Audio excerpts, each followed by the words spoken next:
तारीख 3 दिसंबर साल 1971। रात का समय था। जैसलमेर के लोंगेवाला में भारतीय फौज अपनी पेट्रोलिंग कर रही थी। तभी पेट्रोलिंग कर रहे फौजियों को सीमा पर कुछ हलचल सुनाई देती है। सैनिक इसकी रिपोर्टिंग तुरंत अपने commanding officer major Kuldeep Singh Chandpuri को करते हैं। मेजर कुलदीप सिंह चांदपुरी समझ जाते हैं कि पाकिस्तानी सेना लोंगेवाला पोस्ट पर हमले की फिराक में है। वैसे तो भारतीय सेना उस समय पाकिस्तान के किसी भी हमले का मुंह तोड़ जवाब दे सकती थी, पर मेजर चांदपुरी के सामने अब तक सबसे बड़ी समस्या ये थी कि उस समय लोंगेवाला पोस्ट पर महज 120 भारतीय सैनिक थे और उस तरफ से यानी पाकिस्तान से लगभग 3000 सैनिक उन पर हमला करने वाले थे। उस समय के हालात देखकर मेजर चाहते थे कि उन्हें थोड़े और सैनिक और हथियार मिल जाए ताकि वह पाकिस्तान सेना को धूल चटा सके।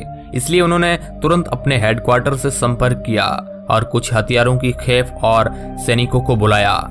लेकिन हेडक्वार्टर से मेजर चांदपुरी को जवाब मिलता है कि अभी वह किसी भी तरह की मदद भेजने में असमर्थ है और अगर हो सके तो वह सुबह तक अपने सीमित हथियारों और सैनिकों के साथ पाकिस्तानी फौज का सामना करे और एक बार सुबह होने के बाद इंडियन एयरफोर्स उनकी मदद के लिए आ जाएगी और अगर सुबह तक वे पाकिस्तानी फौज का सामना न कर पाए तो पीछे हट जाए।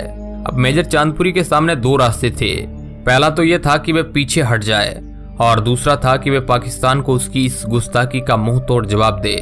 मेजर चांदपुरी ने दूसरा रास्ता चुना। उन्होंने अपने 120 सैनिकों के साथ पाकिस्तानी सेना को नेस्तनाबूद करने की ठान ली। उस समय पाकिस्तान सेना की कमान थी ब्रिगेडियर तारिक मीर के पास और तारिक मीर भारत पर हमला करने को लेकर इतना ज्यादा उत्साहित था कि उसने कहा, इंशाल्लाह हम नाश्ता लोंगेवाला में करेंगे और दोपहर का खाना रामगढ़ में खाएंगे और रात का खाना जैसलमेर में होगा। यानी उसकी नजर में सारा खेल एक ही दिन में खत्म हो जाना था और उसका यह मानना काफी हद तक सही भी था, क्योंकि उस समय लोंगेवाला की स्थिति कुछ इस तरह की थी कि सामने की तरफ जहां पाकिस्तानी सेना में टैंकों के साथ लगभग 3000 सैनिक थे, वहीं भारतीय फौज के पास महज 120 सैनिक थे और उन्हें पाकिस्तानी सेना को अपने इतने कम सैनिकों के साथ सुबह तक रोक कर रखना था। अब मेजर चांदपुरी एक प्लान बनाते हैं और वह पाकिस्तानी सेना के सामने अपनी 3 माइंस और कुछ माइंस की तरह दिखने वाले टिफिन बिछा देते हैं। अब जैसे ही पाकिस्तानी सेना के टैंक उन माइंस के कारण उड़ते हैं तो पाकिस्तानी फौज को लगता है कि भारतीय सेना ने और भी कई सारी माइंस बिछा रखी है और वह अपने इंजीनियर को बुलाते हैं और उन माइंस को डीएक्टिवेट करने के लिए कहते हैं।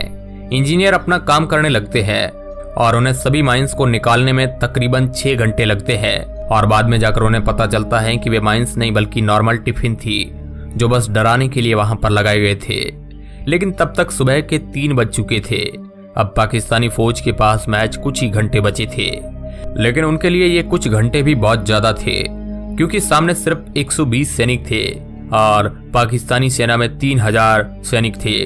ब्रिगेडियर तारिक मीर अपनी सेना को सीधे हमले का आदेश देता है और पाकिस्तानी सैनिक लोंगेवाला पर हमला करना शुरू कर देते हैं। लेकिन यहाँ पर मेजर कुलदीप सिंह चांदपुरी अपनी कुछ तेज तर्रार योजनाओं के दम पर पाकिस्तानी सेना को यह एहसास दिला देते हैं कि लोंगेवाला में 120 से ज्यादा भारतीय सैनिक है। इससे यहाँ पर पाकिस्तानी सेना का मनोबल थोड़ा टूटता है और भारतीय सेना इसका लाभ उठाती है। इसके बाद भारतीय सैनिक किसी तरह पाकिस्तानी सेना को सुबह तक वहां पर रोकने में कामयाब हो जाते हैं और बस फिर क्या था, सुबह को वहां पर इंडियन एयरफोर्स आ जाती है और पाकिस्तानी सेना को दम दबाकर भागना पड़ता है। लोंगेवाला की इस लड़ाई में आप मेजर चांदपुरी की बहादुरी का अंदाजा भी इस बात से ही लगा सकते हैं कि यहाँ पर महज 2 भारतीय सैनिक शहीद हुए और 120 भारतीय सैनिकों ने 3000 पाकिस्तानी सैनिकों को हरा दिया। बेशक लोंगेवाला की ये लड़ाई तो हमारे वीर सैनिकों ने जीत ली, पर जैसलमेर की सीमा पर हुई ये लड़ाई तो भारत पाकिस्तान के बीच चल रही असली लड़ाई का महज एक छोटा सा हिस्सा थी। अगर आपको नहीं पता है कि उस समय क्या हुआ तो चलिए हम आपको बताते हैं 1971 के भारत पाकिस्तान के युद्ध की कहानी। मार्च 1971 में पाकिस्तान में चुनाव होते हैं। वैसे तो ये चुनाव पाकिस्तान के आम चुनाव थे, लेकिन इस चुनाव के नतीजे पाकिस्तानी सेना को हजम नहीं होते क्योंकि इस चुनाव के कारण पाकिस्तान के प्रधानमंत्री पद की कुर्सी मिली मुजीब उर रहमान को। पाकिस्तानी सेना को यह कतई मंजूर नहीं था कि मुजीब उर रहमान पाकिस्तान के प्रधानमंत्री पद की कुर्सी पर बैठे, क्योंकि उस समय पाकिस्तान के 2 हिस्से थे। एक था पश्चिमी पाकिस्तान और दूसरा था पूर्वी पाकिस्तान, जिसे हम आज बांग्लादेश के नाम से जानते हैं। दरअसल उस समय पाकिस्तान की जो भी मेन गवर्नमेंट थी वह सारी की सारी पश्चिमी पाकिस्तान में चलती थी। पूर्वी पाकिस्तान को उस समय मुख्य धारा में नहीं माना जाता था, क्योंकि वहां पर बांग्ला बोली जाती थी और बांग्ला लोगों को पाकिस्तान का हिस्सा नहीं माना जाता था। मुजीब उर रहमान के प्रधानमंत्री चुने जाने के बाद सेना उन्हें प्रधानमंत्री पद की शपथ नहीं दिलाती है और इसके बाद उसी महीने यानी मार्च 1971 को मुजीब उर रहमान ये घोषणा कर देते हैं कि अब पूर्वी पाकिस्तान पाकिस्तान का हिस्सा नहीं रहेगा और एक स्वतंत्र राष्ट्र बांग्लादेश बनेगा। रहमान की इस घोषणा के बाद पाकिस्तानी सेना उन्हें गिरफ्तार कर लेती है और बांग्लादेशियों पर जुर्म करने लगती है।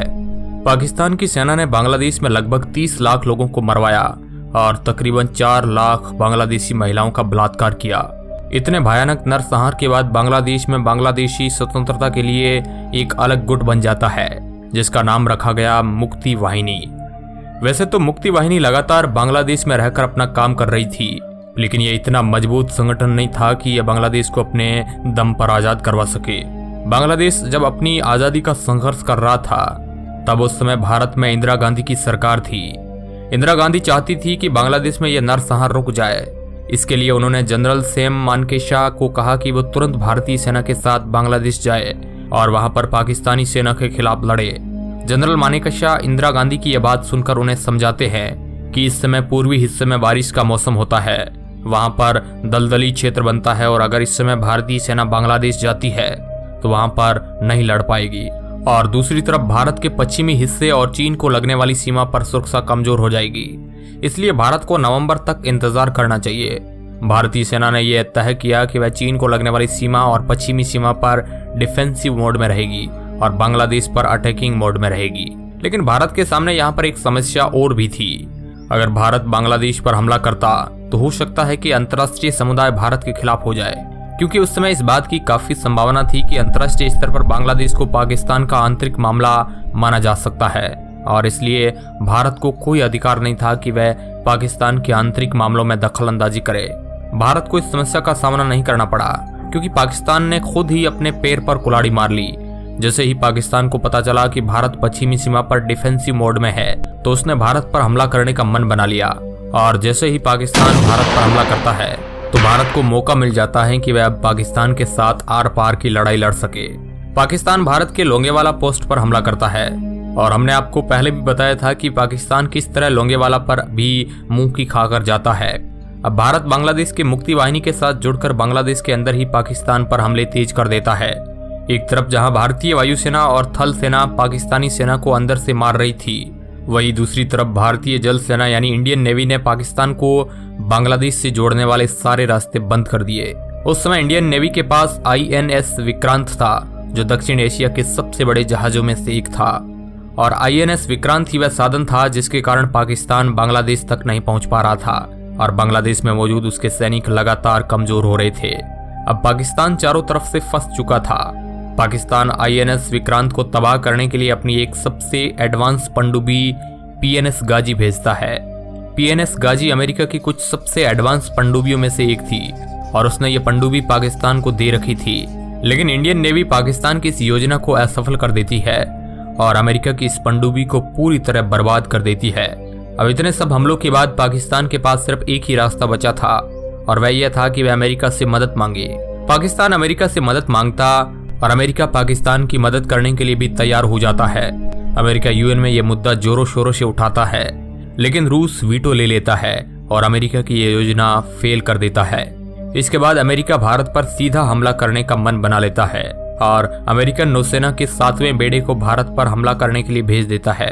अमेरिका के इस हमले में ब्रिटेन की नेवी भी शामिल हो जाती है और वह अपने ईगल को अमेरिका के 7वें बेड़े के साथ कर लेते हैं। अब भारत अमेरिका को इस युद्ध से दूर करने के लिए रूस से मदद मांगता है। रूस भी एक अच्छे दोस्त होने का फर्ज निभाता है और भारत की मदद के लिए हिंद महासागर में अपनी नौसेना की सबसे एडवांस सबमरीन के साथ 40वें जंगी बेड़े को भेज देता है और साथ ही साथ यमन में अपनी नौसेना को भी भारत का साथ देने के लिए आदेश दे देता है। जहां एक तरफ भारत बांग्लादेश पर हमला कर रहा था और भारत की रक्षा के लिए अब भारत और अमेरिका के बीच रूस खड़ा था, लेकिन भारत को एक डर ये भी था कि अगर ये युद्ध ज्यादा दिन तक चला तो अमेरिका इससे अपनी इज्जत पर ले लेगा और इससे भारत की मुश्किलें बढ़ जाएगी। अमेरिका के इस दबाव से निपटने के लिए और युद्ध को जल्दी से जल्दी खत्म करने के लिए भारतीय सेना अपने हमलों को तेज कर देती है और बांग्लादेश में मौजूद पाकिस्तानी जनरल खान नियाजी को आत्मसमर्पण करने पर मजबूर कर देती है।